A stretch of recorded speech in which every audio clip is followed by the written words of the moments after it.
Добре дојдовте во темата на неделата. Овој пат за прислушувањето и за тоа каде е границата меѓу безбедноста и кршењето на човековите права од страна на разузнавачките служби на државите.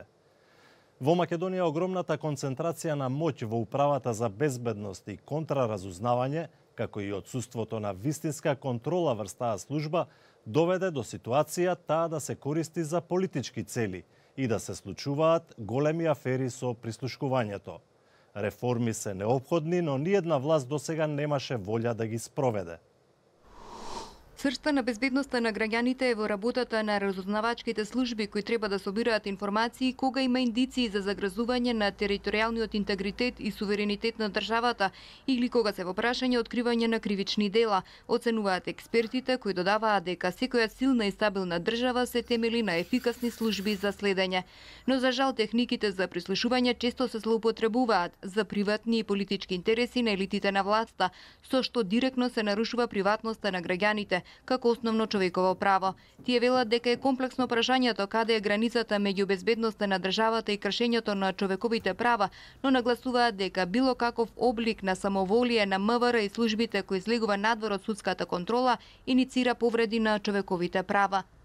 Ако се тргне од досегашното искуство, таа не постои, бидејќи се натежно на другата страна. Наводно под интересите на државата може да се подведе се, и ови огромен број на прислушувања што биле, аферата големото УВО и ова последната со бомбите покажува дека практично нема граница. Отворена е границата за дејствување на органите за внатрешни работи, наводно во интерес на државата и на штета на граѓаните и во интерес на гонењето на кривичните дела.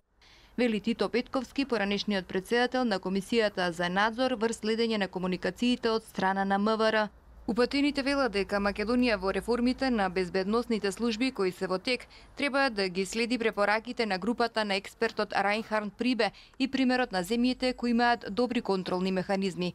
Тие нагласуваат дека одлуката кога треба да се користа системите за прислушување ја носат судовите, кои мора да обрнат внимание дали постои оправданост за прислушување.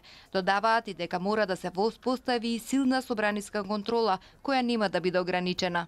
Овие два примери покажаа дека имаме огромна концентрација на моќ во УБК, која страшно се злоупотребуваше за политички цели, бидејќи во неа беше концентриран практично персонал кој што е исклучува од владеачката партија. Уште ако земете дека се повржани и по семени линии, па вградени, вклучени во полиција, во јавно обвинителство, во отсуство и практично се парализираше системот кој што треба да гарантира слобода на граѓаните. Експертите велат дека за Македонија како демократска држава обврска е вмешаните во последните масовни прислушувања да понесат кривична одговорност и со тоа актуелните идни власти да извлечат поука дека не е исплатливо да се злоупотребуваат системите за прислушување и да се навлегува во интимноста на граѓаните. Правото на приватност на граѓаните и грижата за нивната безбедност, особено по сериите терористички напади, не е лесно да се разграничи ни во западноевропските земји. Европскиот суд за човекови права деновиве започна со слушување, откако организации за човекови права приговараа во врска со британските закони за надзор и разузнавачки активности. Amnesty International, Liberty, Privacy International и 11 други групи за човекови права, како и две приватни лица, ја оспорија законитоста на широките овластувања на британската влада во надгледувањето, вклучувајќи го и собирањето и употребата на онлайн податоци, кои беа објавени во јавноста од страна на американскиот укажувач Едвард Сноуден.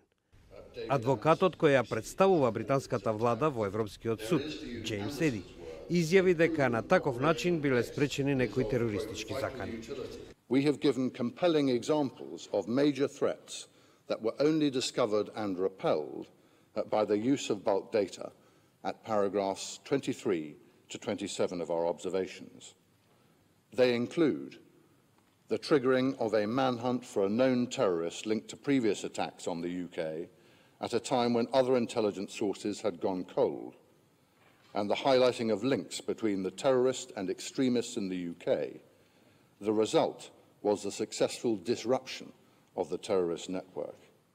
Групите за човекови права тврдеа дека ваквите практики ја нарушуваат приватноста на милиони луѓе широм светот, со оглед на тоа што главните интернет кабли минуваат низ територијата на Британија. If the applicant's case on the legal requirements for interception and intelligence sharing in this context were to be accepted, the result would be profound damage to the capabilities and work of the UK intelligence services. Според него, при оценката на правото на почитување на приватноста треба да се земе предвид и влијанието на тоа врз способноста на владата да ги штити животите и јавната безбедност, особено во светлината на неодамнешните ужасни злосторства низ цела Европа. Инаку извештајот на Обединетите нации објавен лани укажува дека британските безбедносни служби ја фрлија премногу далеку мрежата во потрагата по потенцијални терористи. Во него детално се наведува и дека полицијата користела така наречен меѓународен ловец на идентитет на мобилни претплатници за собирање разузнавачки податоци од телефони на демонстранти за време на мирни протести. Токму за ова се вели дека представува кршење на нивното право на приватност.